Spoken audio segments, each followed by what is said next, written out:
During the first season of The Mandalorian, Star Wars fans were shown the galaxy from a whole new perspective, with many of the show's characters providing answers to some of the franchise's oldest questions, and others posing brand new questions for fans to ponder. In Chapter 3, Star Wars fans got a lot more Mandalorian than they bargained for. After turning Baby Yoda over to the client, Mando earns a treasure trove of Beskar steel, which he brings to the mysterious armorer seen in the first episode. This draws the attention of other helmeted Mandalorians, and one of them isn't too happy with Mando acquiring the Beskar by working for remnants of the Empire. This scene reveals a little more about the Mandalorian culture while still raising a few questions about their creed. During the brief melee between Mando and his brethren, it's revealed that the Mandalorians follow a strict warrior code.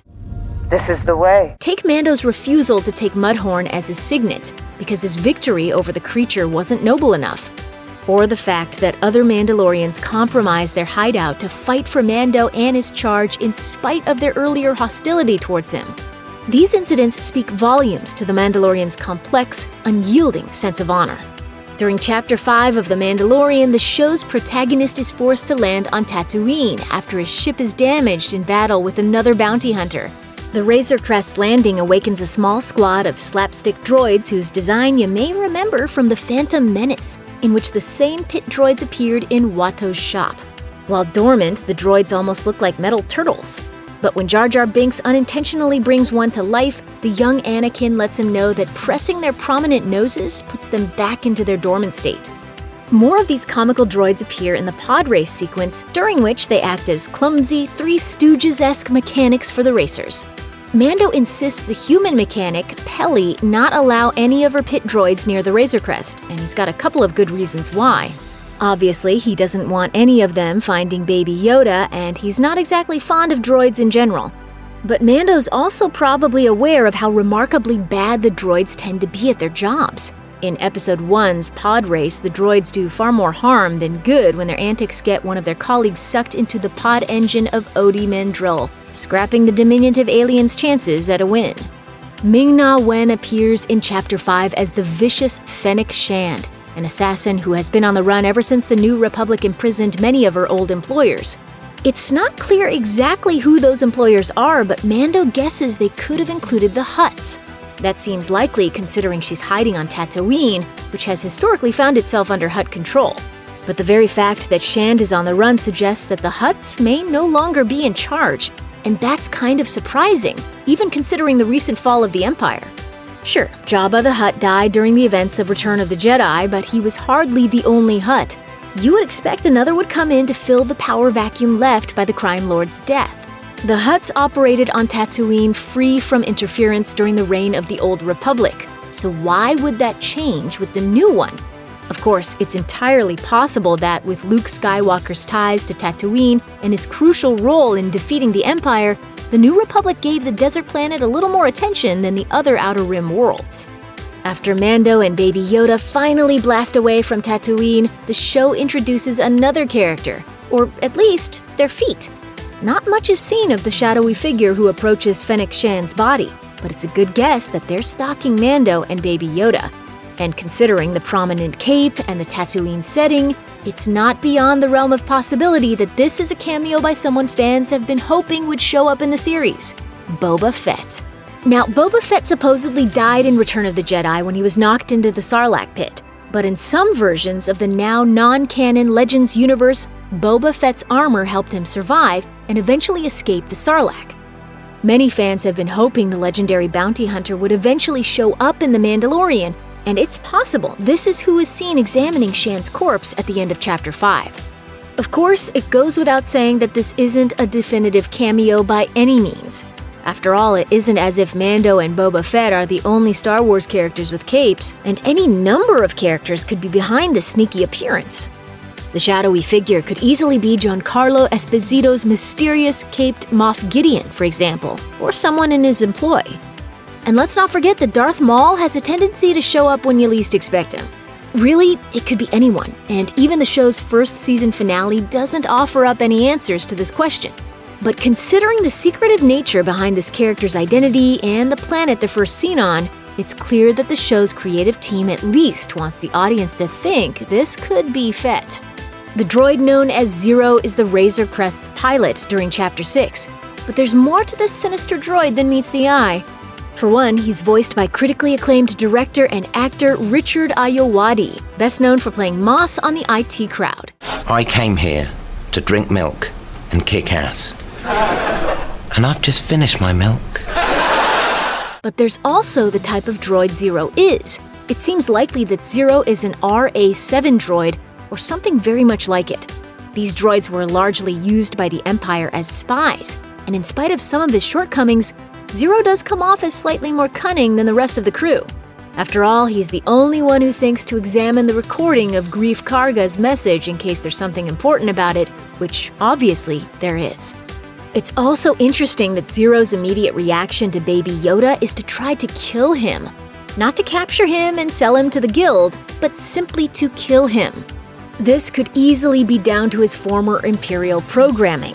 As the type of droid that was used specifically on clandestine missions, he may know exactly what Baby Yoda is and what he's capable of. Credited only as New Republic soldier, the sole free human aboard the prison ship before Mando and his crew arrive doesn't seem particularly impressive at first. He's as green as Baby Yoda, but without the Force skills, and seems about as capable of pulling the trigger on Mando and his crew as he is of pulling off that helmet. So it might surprise you to find that this guy is actually Darth Vader. Well, kind of. Playing the New Republic soldier is Matt Lanter, an actor with a whole lot of voice work under his belt, including voicing none other than Anakin Skywalker on the animated series The Clone Wars. He voiced the would-be Sith Lord again in Star Wars Rebels and Star Wars Forces of Destiny, as well as in video games such as Star Wars Battlefront 2 and a number of the LEGO Star Wars games. The sister-brother duo of Xi'an and Quinn aren't exactly the most sympathetic characters in The Mandalorian. Xi'an comes off as the kind of killer who would just laugh as she tears her victims to pieces, while Quinn betrays just about everyone in Chapter 6, including the crew sent to break him out, and even his own sister. However, it does seem like the pair have good reasons to be turned cold and heartless. Xi'an and Quinn are Twi'leks, a race known for being targets for galactic slave traders. Female Twi'leks in particular are sought out because they're considered physically attractive to many different races, and you might remember seeing female Twi'lek slaves in Jabba's palace in Return of the Jedi or in Mos Espa in The Phantom Menace. Xi'an hints that she and Mando have been intimate in the past and even implies she might have seen him without his helmet, but she doesn't seem like a particularly reliable source either. While Quinn is seemingly dead by the end of Chapter 6, Xi'an is still alive on the prison ship, and it could be that more about her and Mando's past is revealed at some point later in the series. By the time Mando returns to the space station after springing Quinn from the New Republic prison ship, he knows he's got nothing but more betrayal waiting for him. He takes the tracker that was triggered by the prison guard before his death and plants it on Quinn. Once Mando leaves the station, Ran orders a pilot to kill him, but the waiting gunship never gets a chance. Quinn discovers the tracker, and moments later, 3 X-Wing fighters appear and open fire on the hostile vessel. But the 3 pilots who attack the space station are all used to working on the other side of the camera. They are Rick Famuyiwa, Dave Filoni, and Deborah Chow. All 3 have directed episodes of The Mandalorian, with Famuyiwa directing this very episode. Meanwhile, both Filoni and Famuyiwa have writer and producer credits on the series. Filoni has been with the Star Wars universe for a while. In fact, he oversees Lucasfilm's entire animation division. Before The Mandalorian, he worked as a developer and supervising director of The Clone Wars, Star Wars Resistance, and Star Wars Rebels. When Mando returns to the planet where he first meets Cara Dune, the Rebel veteran is having a ball brawling a spiky-headed opponent. Cara's opponent is a Dathomirian Zabrak, a species whose most famous member is Darth Maul. The resilient Sith Lord killed Qui-Gon Jinn way back in The Phantom Menace and was seemingly cut in half by Obi-Wan Kenobi, but miraculously survived and showed up in both The Clone Wars and at the end of Solo: A Star Wars Story.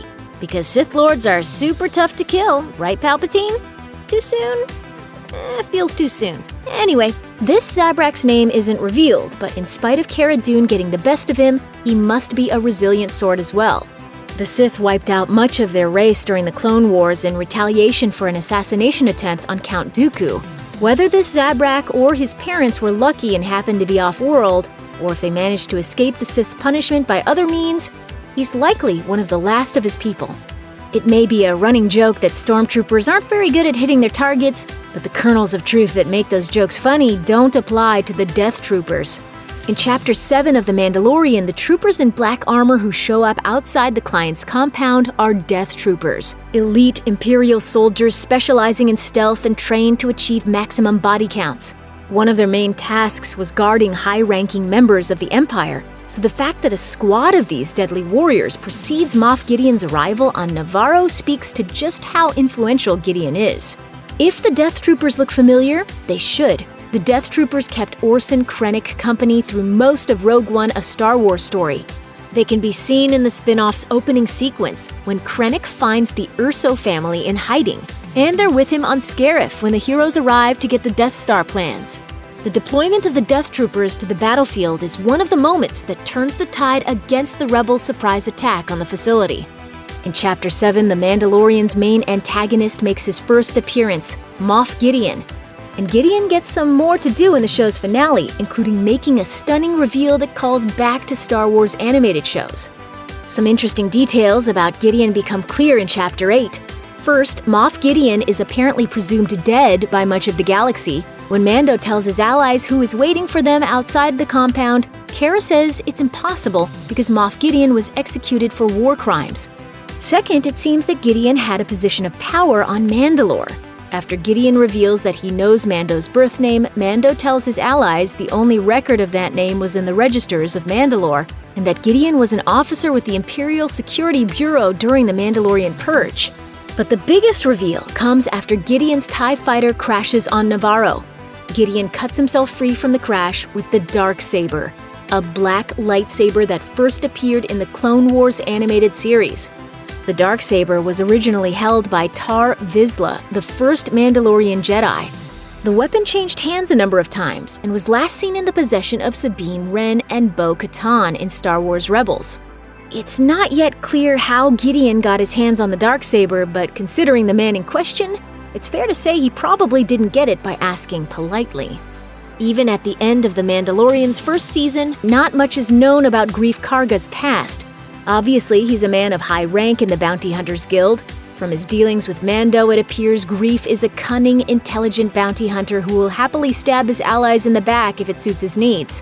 He does show a spark of honor in Chapter 7, however, when he saves the child and his protectors in return for Baby Yoda saving Greef's life earlier in the episode. Season 1's finale does offer up one big hint about Karga's past, though. When Moff Gideon and his Imperial forces have the heroes cornered, he reveals that he knows very specific information about them all. Along with what he tells us about Mando and Cara, Gideon refers to Greef Karga as a disgraced magistrate. Greef being a disgraced magistrate suggests that, unlike his allies, this bounty hunter once walked a much different path. It's not clear what exactly Greef did to earn his dishonor, though he is seen reaching for a bottle of liquor in his most desperate hour. It's entirely possible that Greef has a soft spot for a vice or two. Never once touched my per diem. I go to craft service, get some raw veggies, bacon, cup of soup. Baby, I had a stew going. Chapter 8 opens the pair of scout troopers who killed, Kuiil, and kidnapped the child in the previous episode. Waiting outside the town in which Gideon has surrounded Mando, the troopers wait around for orders, and a comical scene unfolds with the troopers arguing about the child and trying and failing to shoot at a piece of rubble. A pet? Ow! Serves you right. Although their helmets hide their faces, the show's credits reveal that the troopers are played by two actors more familiar with a little comedy. One of the troopers is played by former Saturday Night Live writer and cast member Jason Sudeikis, more recently known as one of the stars of the 2017 science fiction black comedy Colossal. The other scout trooper is played by Adam Pally, who Marvel fans might know as Gary the cameraman from 2013's Iron Man 3, the Tony Stark superfan who helps his idol with his News Vans hardware. At first, there didn't seem to be much to say about the enigmatic Mandalorian armorer who works with Mando's Beskar in the show's early episodes. Chapter 8, however, gives a little more insight into the armorer's past. First, it's clear that the armorer is more than just a woman who fashions armor and weapons. She's a person of authority within the Mandalorian culture. The first hints of this appear in Chapter 3 when she stops the impending brawl between Mando and his brethren. In Chapter 8, when the Armorer tells Mando he must discover the child's unknown species and reunite them, her word on the matter seems final. This would suggest her standing in relation to Mando has an almost religious weight to it, like a priest sending a knight on a holy quest. Second, it's shown that the Armorer is as much of a warrior as she is an armorer. When she rebuffs Mando's insistence that she come with him and his allies, it seems like she's content to die fighting like so many of her fellow Mandalorians. But that isn't what happens. With nothing more than the tools of her trade, the Armorer takes out an entire squad of fully armed stormtroopers armed with blasters. Don't be surprised if this particular character shows up again somewhere down the road. Check out one of our newest videos right here. Plus, even more Looper videos about Star Wars are coming soon. Subscribe to our YouTube channel and hit the bell so you don't miss a single one.